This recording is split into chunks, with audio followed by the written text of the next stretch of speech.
All right. Good afternoon, everybody. 2 minutes after afternoon. And we are welcoming you today to our webinar titled Know Before You Go, Getting Ready to Vote for the May 4th election that will be here before we know it. My name is Reverend Angela Williams, and I will be your host today. As I was telling everybody who was here, this is the first time I've ever hosted anything. I've run meetings, but not hosted. So y'all hang with me in there. But I am a pastor in the North Texas Conference of the United Methodist Church, appointed to First United Methodist Church, downtown Dallas, and St. Paul United Methodist Church, downtown Dallas. And within those two churches and even beyond, there is a group that's called Justice Builders.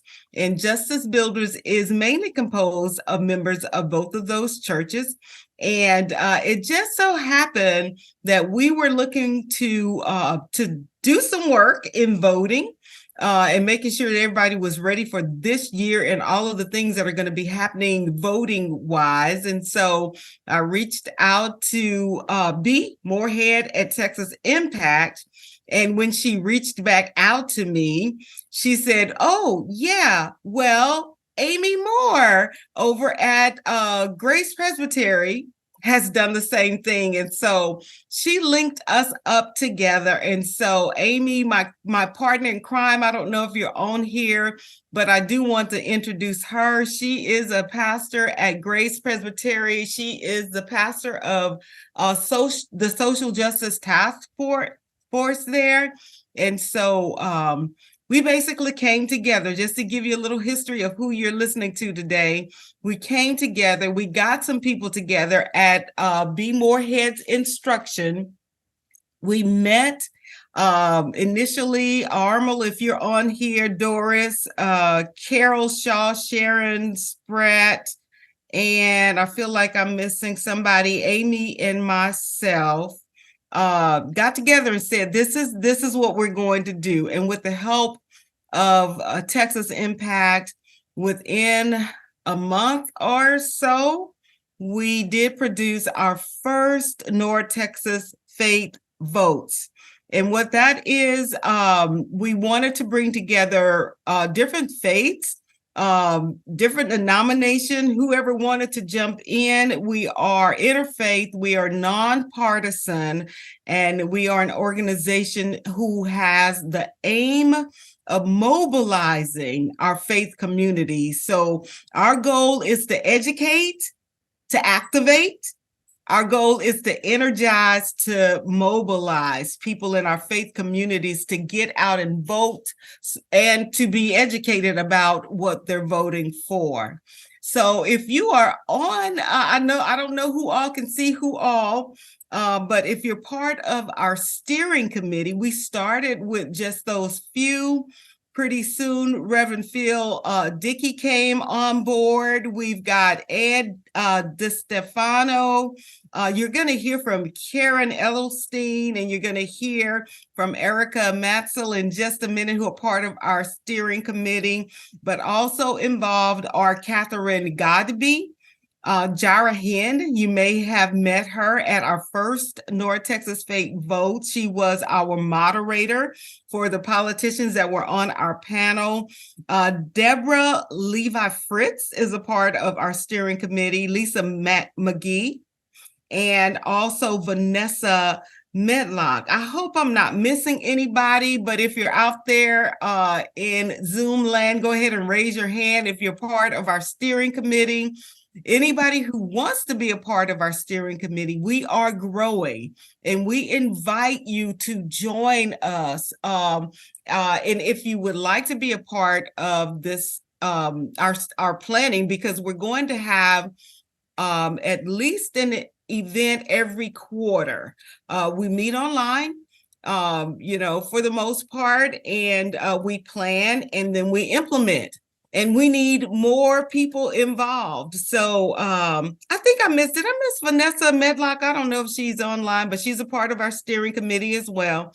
But if you're interested in joining, go ahead and just put your name in the chat along with your phone number and your email, and we will get you hooked up, okay? Because we want everybody who wants to be involved, okay?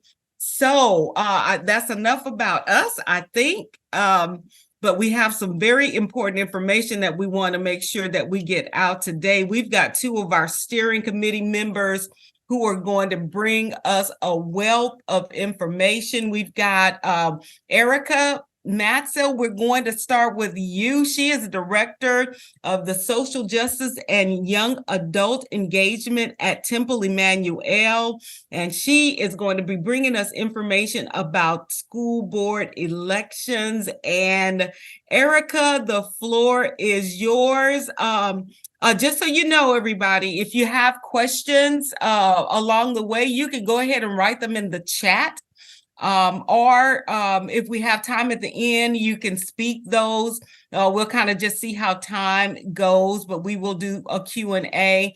Before I let go of the mic, I do want to very much thank Bee Moorhead and all of the crew at Texas Impact for their support and their sponsorship of North Texas Faith Votes. They are the reason that we are able to do these things. And so we really, really appreciate you. Erica, the mic is yours. Awesome. Thank you so much. My name is Erica Matsil, and I am the Director of Social Justice and Young Adult Engagement at Temple Emmanuel. This past year, I've had the opportunity to be a Civic Voices Fellow with Leadership ISD, which is specifically teaches North Texas fellows. So if you sign up, you'd become a fellow. About school board elections. So I've had the honor to be part of that cohort this past year. If you are interested, happy to talk more about that. But the focus is really on school board elections. So we all know that we have an election coming up May 4th. Early voting starts April 22nd. And I'm going to make sure that you are educated on what is on your ballot according to school board. So between Dallas and Tarrant County, so I'm going to focus on both of those, we have more children enrolled in school than 20 different states. So just our two counties alone, we have 885,000 students. And as we break it down, those are in the 14 public schools, public K-12s in Dallas County and 20 public K-12s in Tarrant County. A lot of them being student of color and a lot of them also being low income. So why am I talking to you about this, right? You are not running for school board, but you are voting for school board. And because of that, you become the boss of the district. It is really important that you are an informed and mobilized electorate to identify high quality school board leadership, which then leads to a strong organization as a whole. So what is school board? School board is publicly elected, usually in May. So that's this coming election. Each year there's an election on school board. And school boards either have 7 or 9 trustees. Some of those are single member districts. Some of them are at-large districts and for 3 to 4 year terms. So for Dallas ISD, for example, they have 9 trustees, all in single member districts for 3-year terms. So each year, 3 different trustees come up to vote. In Richardson ISD, for example, we do have 2 at-large seats, which means that the entire district votes for those spots. This is nonpartisan. You will not see the party of the person on the ballot, and this is an unpaid role. So truly the highest volunteer role you can do within our schools. So what do trustees do? School boards are supposed to create measurable student outcomes. So really following SMART goals, adopt policies that may, and I'll explain these a little bit, but adopt policies that guide the district, hire, fire, evaluate the superintendent, and approve the annual budget consistent with the district's vision. They do not focus on school programming, approve specific curriculum, hire or fire principals or teachers, or manage individual schools or campuses. So how do trustees impact our kids? They make sure that we are meeting the goals for the child in the ISD during their educational career. High functioning school boards lead to a positive impact on our students. And we have the ability, or the trustees have the ability, to incentivize certain behaviors that we've been seeing throughout recent years. So role number one was create and monitor measurable student outcomes. It is required in the state of Texas that each public school board creates 3 to 5 goals to be measured. A lot of these goals will be around third grade reading, third grade math, and college and career and military readiness. Third grade is a vital time in our educational career because you no longer learn to read, you are reading to learn. And a scary fact is that third grade reading actually determines how many prison beds we have for children later in life. So as these children are in third grade, that determines how many prison beds the prison sector will need moving forward. So these 3 to 5 goals are really the first priority of budget allocation. If we want to be more ambitious, there's also something called GPMs, which dig a little bit deeper into these student outcome goals. Because if you think about it, measuring third grade reading is not going to be helpful if we don't measure first and second grade reading as well, if we see the continual growth. So Dallas ISD has GPMs that measure our each different piece of the goals, while other districts do not. It is really vital that during school board meetings, we hear the trustees talking about these goals, because this is the main point of the next few years. Each school board is coming up with goals in the next about 3 to 4 years. I know Dallas ISD is next year, so this leads to a big point of the next trustee year. So as I said, they also can make GPMs, and they are benchmark progress. So this shows that third grade students will meet or score above star reading from 34% to 47%. We need to focus on pre-K. We need to focus on MAP, which is a different type of test. And you may also focus on first grade or second grade reading as well to make sure that those goals will be met by the year of August 2024. They also adopt, amend, or strike policies that guide district action. So recently we've seen HB 3 from 2018 and 2019 created this teacher education incentive. And that was directed by the district on what teachers, how we were using that money to incentivize teachers to stay in the classroom, or other ways. Also, for example, Dallas ISD created a policy that for any nonviolent offense, K through second grade cannot be out of school suspended. Dallas ISD also created a policy for any student who has the first degree of the offense, which they have different metrics, would not be in out of school suspension. They would actually be put in reset centers. So those type of policies are passed from our school board. Next, they hire and fire and evaluate our superintendents. Our superintendents are really the head of the administration, and it is really important that we continue to attract higher performing superintendents. And then lastly, approve a budget consistent with those goals and district priorities. We know that a budget shares our values.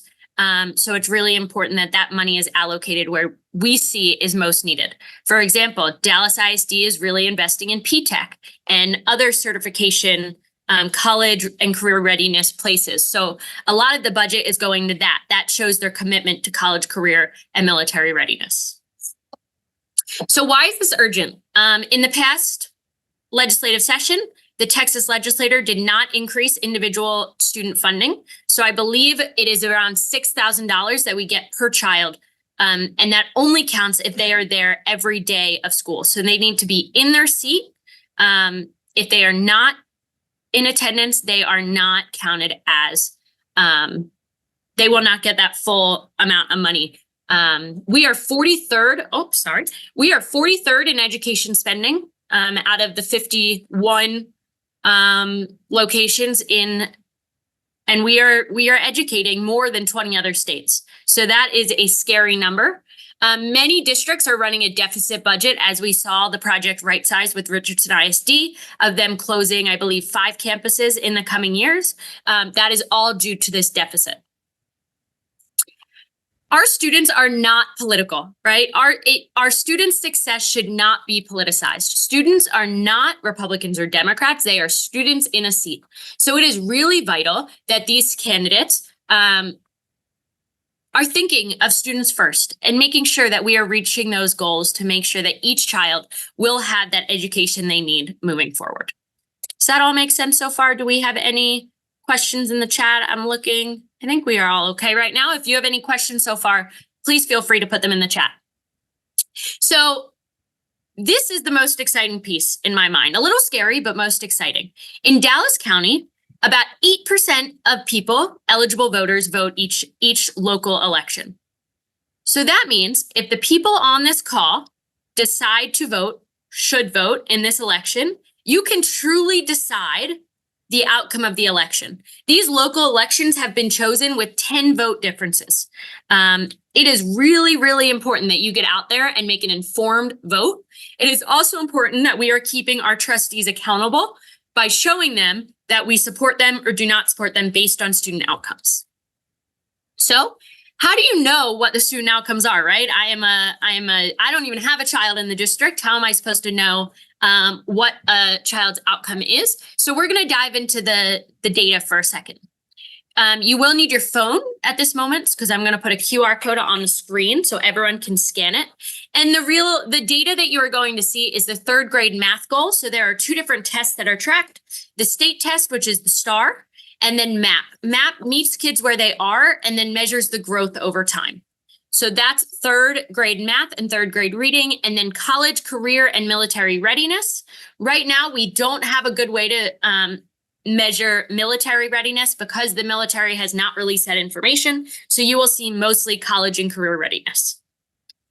All right, so feel free to scan this QR code. You can look at your individual district.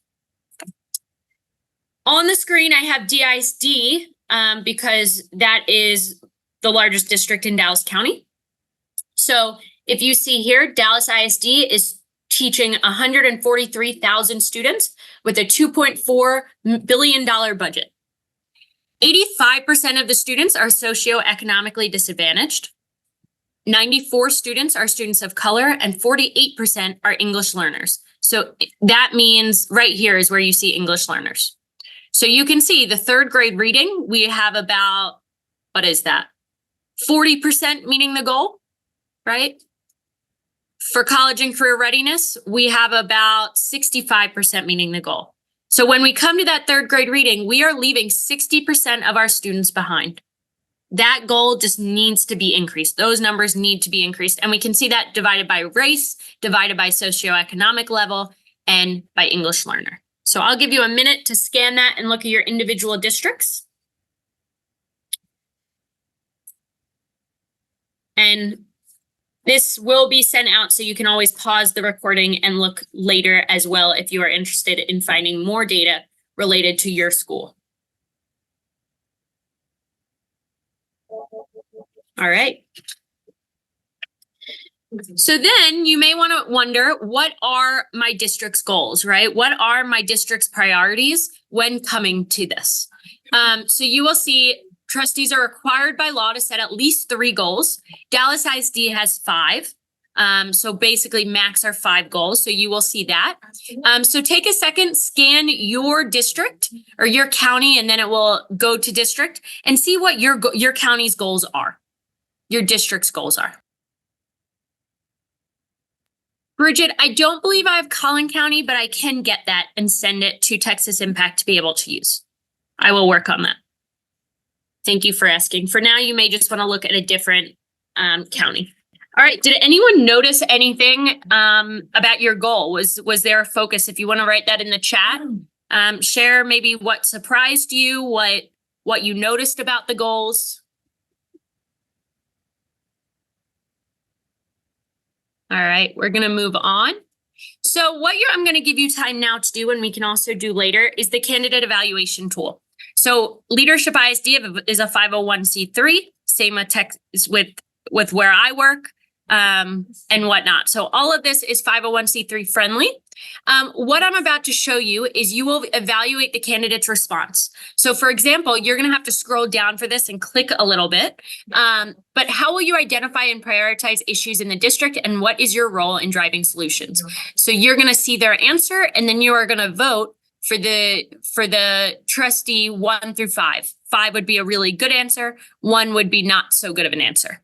At the end, you will see what you gave, who you gave the strongest score to. If there was, so Leadership ISD did reach out to each candidate for a response, but not all candidates responded. So if you see that there was not a response, that is why. All right, so you can go ahead and scan this. You may just want to save it for later, so that way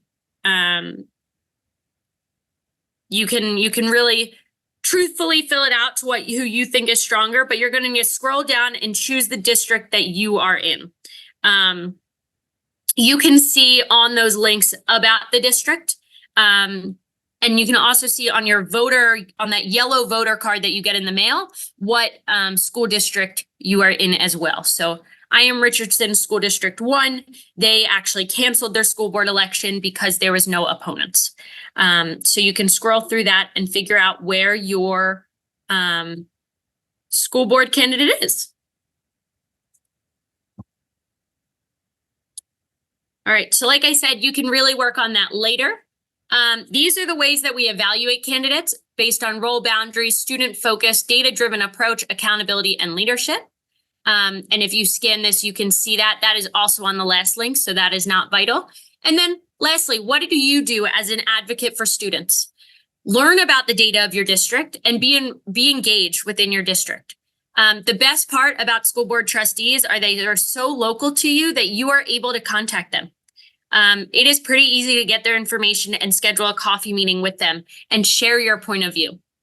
Early voting, as I said, starts April 22nd. I believe it ends on April 30th, and the voting day is Saturday, May 4th.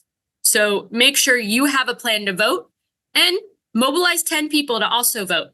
Like I said, only about 8% of Dallasites vote in local elections. So you really have the ability to bring these 10 people and change what the election is. Let's hope to raise election turnout as time goes on. But thank you for caring about our kids. So if you have any questions, I'm happy to answer them, or I can answer them at the end if you are not ready, if you are a little still thinking about what to ask. All right. And then I have the honor of passing over the spotlight to Caren Edelstein. She is the co-Texas State Policy Advocate for National Council of Jewish Women, and she is here to talk to us about the charter review. I do just want to highlight that the other thing, especially in Dallas County, that will be on your ballot is the Dallas bond. So there are other things than just what we are talking about today to learn about for this. All right, Caren, it's all you. Thank you, Erica. The Dallas County Charter Review Commission was started in January of 23.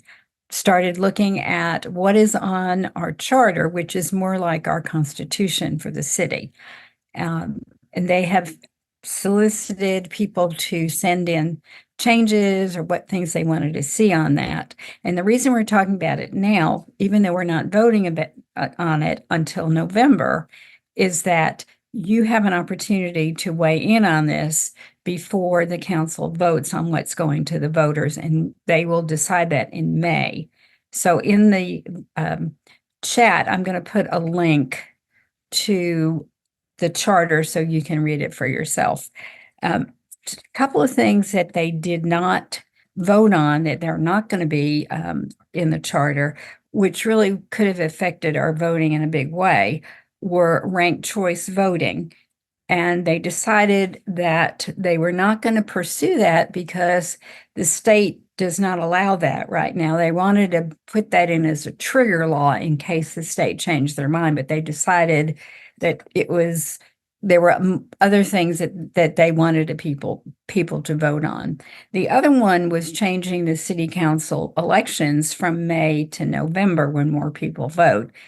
And I'm not sure what the reason was, but they decided not to include that in the charter. So I just want to go over some highlights, and then I'm going to put a link in the chat so you can actually see the 4 pages of what's in that charter. And these are things that you will be probably voting on after the council decides to vote on this in May. One of the big ones is to raise the mayor's salary from, I think it's 80,000 now, but to 145,000 a year, and the council members to 125,000 a year, and then to raise their salaries index on consumer price index every year or whenever it changes. They are also putting in an allowance for people to serve on redistricting commissions, the plan commission, the park and recreation boards, who, and instead of saying they have to be citizens or registered qualified voters, they just have to live in Dallas, just be residents. They're adding eligibility criteria for serving on the redistricting commissions. Another one is to add a provision triggering the implementation of ranked choice voting, which they have decided not to pursue. And in other commissions, they have said taking out the citizenship requirement to just allow residents.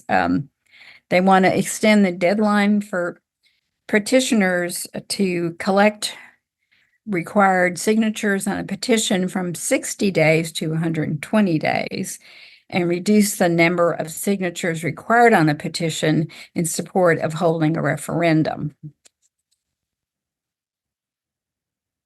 And they are going to establish a community bond commission, which they haven't had before, and allow city council appointments to boards and commissions to be replaced by city council prior to the completion of the member's term.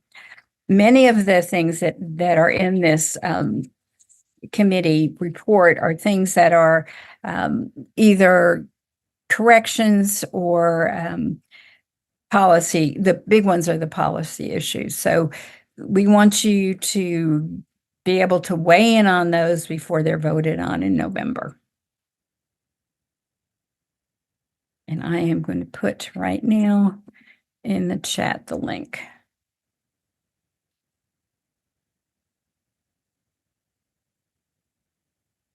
Do we have any questions?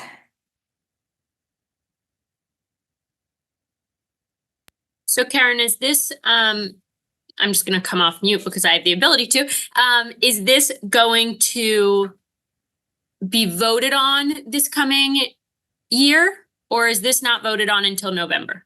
November, but they're making the decision in May. So if you want to weigh in, that's why we wanted you to know about this.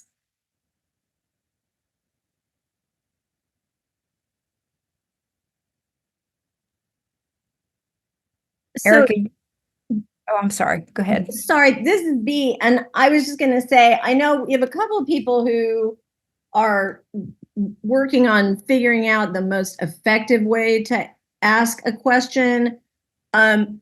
If folks want to ask a question in the chat, one of us can read it out, or if you want to, we don't have so many people that I think we can't raise your hand. So if you want to raise your hand, we can see it in the chat and we can allow you to speak so you can ask your questions. So Doris has a question about what is ranked choice voting, Caren? So ranked choice voting enables you to vote for candidates. Say, this is my number 1 choice, this is my number 2 choice, and this is my number 3 choice. And what that does is eliminates runoffs, basically. You might give an example, like if you had an election and it had multiple candidates, what it would look like. So if your first choice was not the first choice of the majority of voters, then they would go to the second choice and then the third choice. Yeah, and I'll just add from Texas Impact standpoint and organizations like us that are nonpartisan, one of the things that's great is the ranked choice voting. So partisan primaries tend to push voters towards the extremes, right? The candidates play to the most extreme wings of their parties because they're just trying to get the most out of that one party that they can get. A ranked choice election, conversely, brings people to the center because what you want is to be the candidate who the most people across the widest spectrum would choose. Even if you are nobody's first choice, you want to be the choice of the most number of people so that you end up being the winner, even if you weren't the most extreme, even if you didn't appeal to the most extreme people. A real life past example, says Terry Allen. Texas does not have ranked choice voting. So that's partly why it's on the charter or it's on the charter proposal. Caren, can you talk more about realistically what that would mean? You're muted right now, so. As you said, it would flatten out, the who you were going to choose from. And I think we'd see a whole different kind of advertising and candidates if we had ranked choice voting. But and in the this isn't going to do that. In the chat, Sarah Burrell-Harrop has given an example of a recent ranked choice result in Alaska. So if people want to know what that really would look like, that's a pretty good real life example. And you might wonder why we're talking about it, honestly, given that Texas currently doesn't have it and we don't have ballot initiatives, so it's not easy to get it.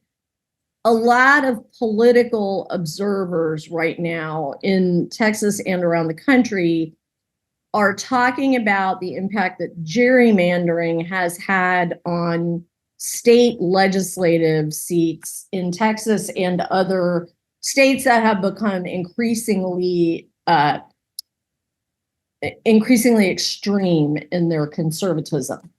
And as far as that goes, in states that have become increasingly liberal as well. So gerrymandering is responsible for the fact that most partisan primaries now are the main election for the legislature in that district. It's in most districts, it's highly unlikely that the Democrat and the Republican candidates in the November election actually have a competitive race. One of them is sort of the likely winner. So political thinkers are trying to figure out what could you do to sort of drive a wedge into that gerrymandered space. And ranked choice voting kind of comes up over and over again as something that some states already have and that voters tend to respond favorably to. That when people hear about it, they say, well, that sounds like something I could get behind, because everybody's used to, if you're with a group of people and you're trying to figure out what restaurant to go to, you might have most preferred to go to restaurant A, but you really didn't want to go to restaurant C. So if a bunch of people say, well, B would be okay with me, you would say, well, B would be okay with me too. And then everybody sort of gets the moderate option, the one that maybe was nobody's, oh, gee, I just want to eat there once before I die restaurant, but nobody gets the one that they thought they were all going to get ptomaine. So yeah, you're right. So anyway, that is why we're talking about it. It is not a thing that Texas is likely to consider in the next election cycle, or probably even the next couple of election cycles. But coming down the pike, if you're someone who is watching Texas politics and you're watching American politics, Karen's exactly right. People need to be talking about it now so that in a few cycles, we're actually talking about it. So I'm having a couple of people saying that the chat is not enabled for saving. And I really thought that I had done that, but I'm going to ask my two co-Texas Impact staff members and also Phil, who is good at, handy at that sort of thing. If somebody who's better at this than I am can figure out how to make it be that, I think the question is everyone wants to be able to save the chat, not just the panelists.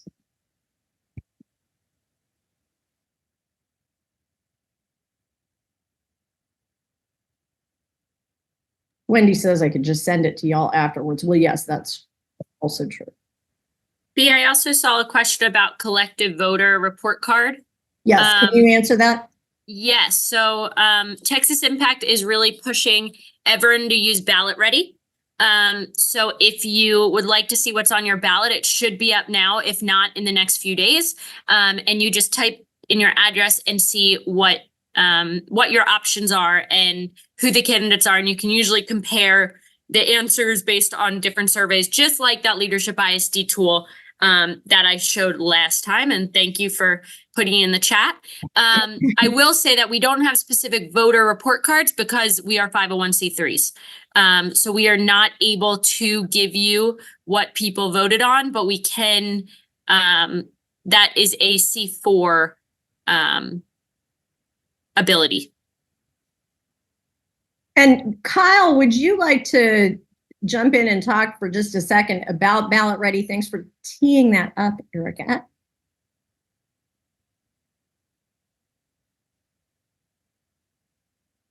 Yes. Sorry, I had Caren spotlighted still. Yeah, let me get this up for everyone. Okay, great. So our Texas Faith Votes network is using BallotReady, as Erica shared with us. And BallotReady is a one-stop platform for voter information nationally, but for Texas voters, that's what we're pushing. So BallotReady is a really great asset for congregations to use to mobilize their members to vote. We're also really encouraging anyone in a neighborhood association, PTA, anything like where you are organizing and mobilizing people in a community to get out and share this voter information with folks. So if you are using our platform, what you'll do is you input your voter information, so your address, your name, and your email into this platform here on our website that I linked in the chat. And it'll show you, if you're registered to vote, it'll show you a sample ballot if it is during an election season, which right now it's very close to being launched if it's not already on there, since it's early voting happening soon. And so you'll also be able to see who represents you currently, where you can vote in person, or where you need to go to get a mail-in ballot. And it also show you polling times and locations. So all of those things are available on this platform, and they're all in little tiles over here that allow you to check each one. If it's grayed out, it becomes a white tile when you can click on it and do something closer to an election. But right now, a lot of those things are gray when we're in between. So like I said, you can use all of those access all of those platforms to get voter information. And the really great thing about using BallotReady from an organizing standpoint is that you can get voter information to folks who live in different districts. So I'm based in Houston, and I know this is very similar in Dallas. The areas that you're covering for mobilizing cover all kinds of districts and information that is really hard to gather if you are not using an online platform like this. It's very difficult to get voter information to everyone you might be interacting with because you are not always sure what districts and areas they might be voting in. So this really takes a lot of that work off of organizers. The other thing that is really great about organizers is that we can partner with our folks who are using BallotReady to help you find out how your goals are doing. So if you're using a BallotReady platform with us, we can tell you how many folks are interacting with your QR codes, with your links, wherever you might put those things. And we can help you evaluate your goals for voter turnout and voter education. One of the really great things that we're doing right now with BallotReady is we have created a bunch of downloadable resources for folks to use their BallotReady codes. So if you get a BallotReady code from us, we will help you by giving you a QR code and a link. And you can use the QR code in all these different platforms. We have all of these available for easy access download on our website. And you can just plop the QR code right in there and print it out so that you can share those things in bulletins. You can share them on maybe an announcement slide in a weekly service. We also have door hangers that I know a couple folks in Dallas are going around their neighborhood and putting those on their neighbors' doors to share voter information. So it's a great canvassing tool as well. We're also really encouraging the use of our yard signs that we're going to be sharing over the summer. So we've got a couple out here in Houston, but we have Texas Faith Votes and some North Texas Faith Votes branded yard signs that have a QR code to share that voter platform with folks who are just driving by. So this is a great option for individuals who might not be connected to a faith community or an organizing community of any kind, or are unsure if their community would be able to help them get involved in these efforts. If you're just an individual that wants to really get voter information out, this is a really great option for you. For congregations or faith communities that want to get involved with any kind of voter engagement, one of the very first things is to get involved with our North Texas Faith Votes Steering Committee. But the second thing is to get into our resources. So we've created a suite of Texas Faith Votes resources to help you mobilize and answer all the questions you might have about doing big events or small events, anything involved with civic engagement that has a lot of details. And we've partnered with congregations that are already doing that work to help inform these resources. So they're not just us making suggestions without having done any of that kind of work before. We've really partnered with people to make sure that these things are well informed. So if you would like to request a BallotReady code to share with your community, you can do that by scanning the QR code. It'll take you to a form. The QR code's on the next page, but it'll take you to this form. You can fill that out, and within a few days, we'll send you the QR code and the link, and you'll be ready to share that out with all of your friends and family. So if you'd like to, you can scan this QR code up. I'll also put the link in the chat in just a minute, and you can fill out that form, like I said. But you are also welcome to just share the voter assistance link that I put in the chat earlier, and that'll take folks directly to that. If you've got friends and family that you just want to get the voter information to. So thank you very much. Awesome, everybody. Hey. I have a question for Erica. Yes. I don't know whether she knows the answer, but one of the things we're supposed to be voting on is Dallas County College Board. And I have not been able to find very much about the candidates. So BallotReady has the candidates on there. So does other organizations. I just looked and it is up now. It was not done before. I will also name that the North Dallas Chamber of Commerce was doing a District 1, which is Edwin Flores and Catalina Garcia forum. And I believe another chamber was doing District 7, which has 4 candidates there. So the information should be there. If not, I'm happy to discuss with you or work on finding the information for you. I probably am connected to some of them. So let me know if I can help. Thank you. Sorry. Awesome. I apologize for having to be away for just a second. My electricity in my house just went out. And I was like, what in the world? But we are back connected and I was listening on my phone. So thank you all, Caren and Erica and Kyle for that information. Are there any more questions? It looks like we have a little more time. I'm just trying to scan the chat here. Angela, I'm going to jump in just for a second Yes, and please, say please. two things. First of all, with respect to the chat, I know people were having issues about the chat, and we also still have questions about the recording and the slideshow. So, Erica, true that we will make the slides available? Yes.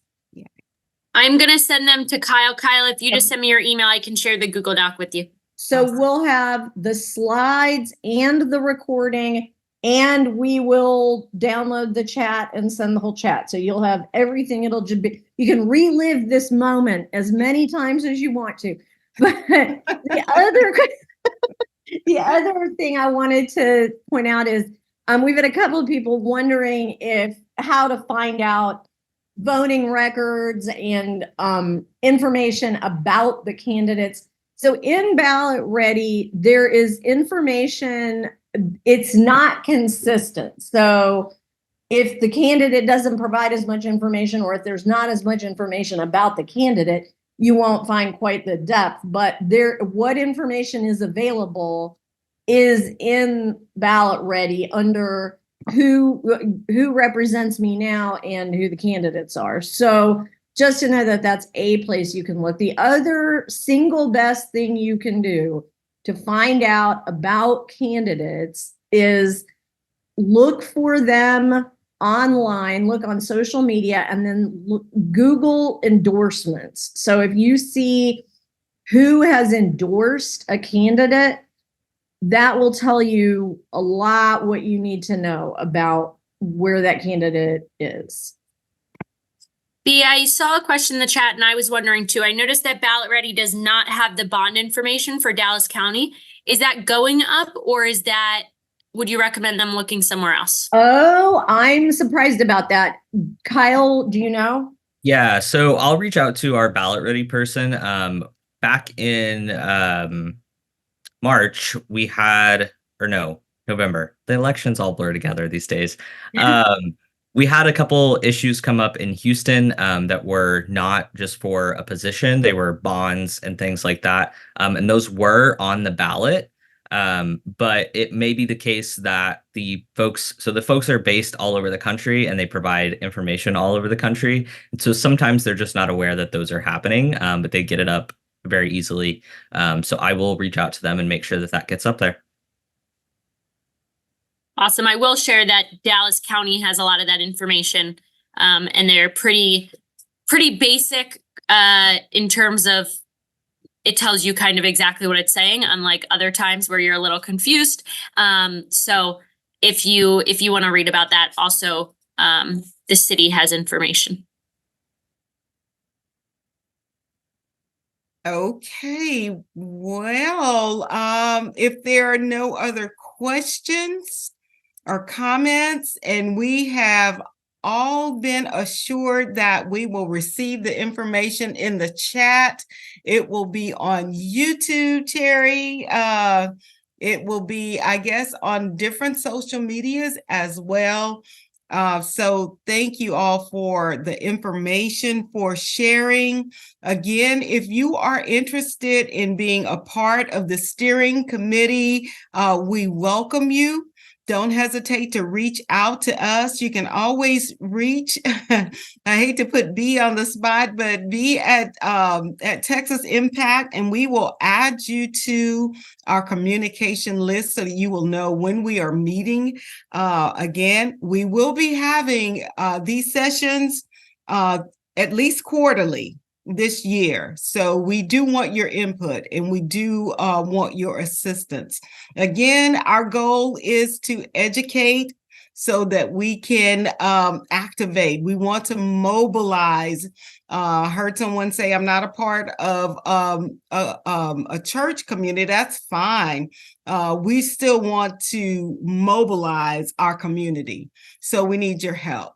We need your help. So thank you again for being here. Thank you, Texas Impact, for being who you are and helping us to get this information out to our North Texas faith community and to our North Texas community in general. We want everybody to get out and vote. Make sure everybody around you is registered to vote and get out there and vote. Okay? We thank you all. Have a good afternoon. Take care.